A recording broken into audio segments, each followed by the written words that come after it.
Kevin, do you think that Galway have the leaders in the dressing room to get across the line on Sunday? Well, not be smart, but we're going to know that Sunday. I suppose, you see, one slight worry, I won't say it's a worry, but we don't really know where Derry or Armagh are actually at.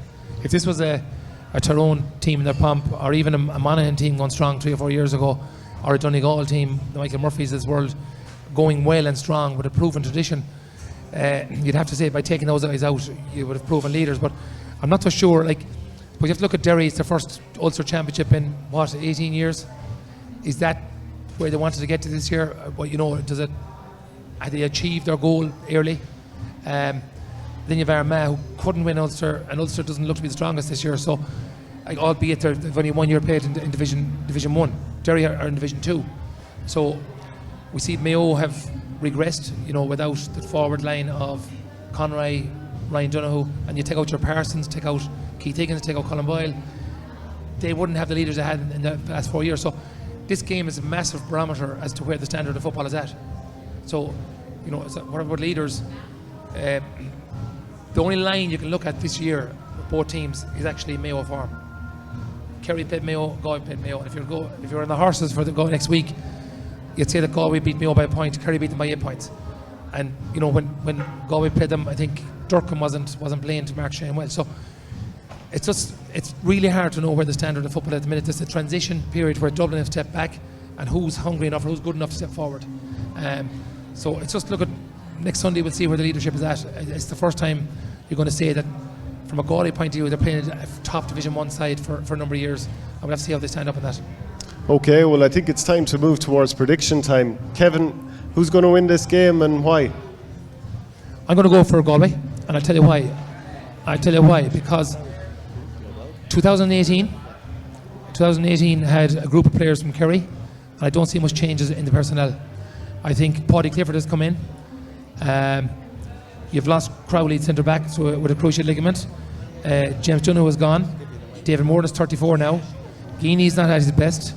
Sean O'Brien isn't at his best. His speed isn't as much as it was there.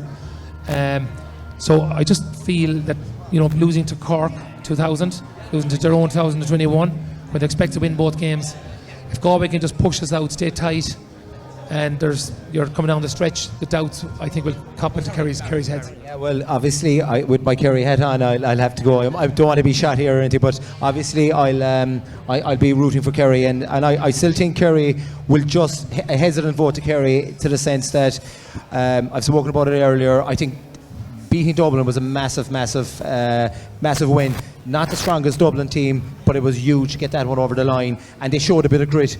They stuck in. Things didn't go well for them in the second half. We should have been up 8 or 9 points. We're the far better team in the first half.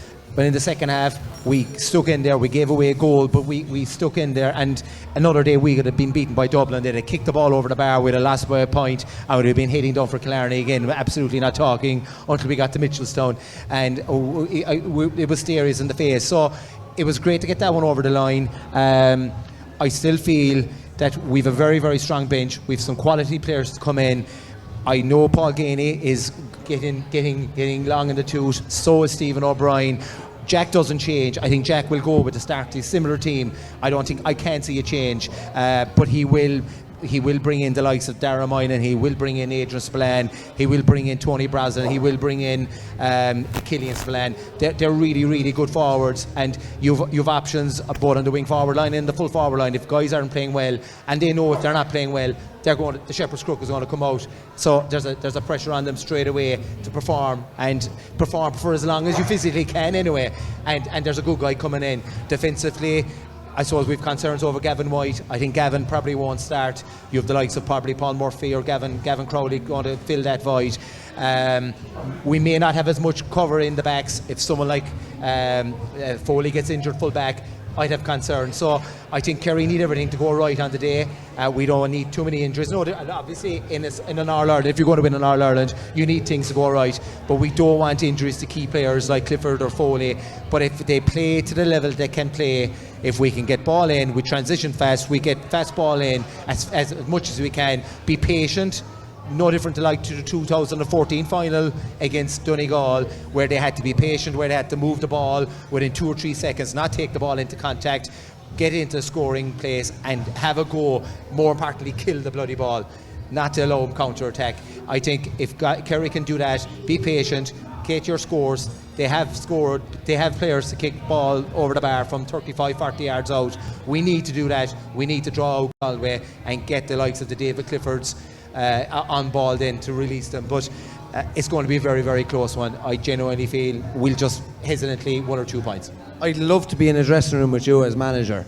I tell you that, because it's straight down the line. There's no, there's just all facts and choice language at times as well. I have to say I like that too.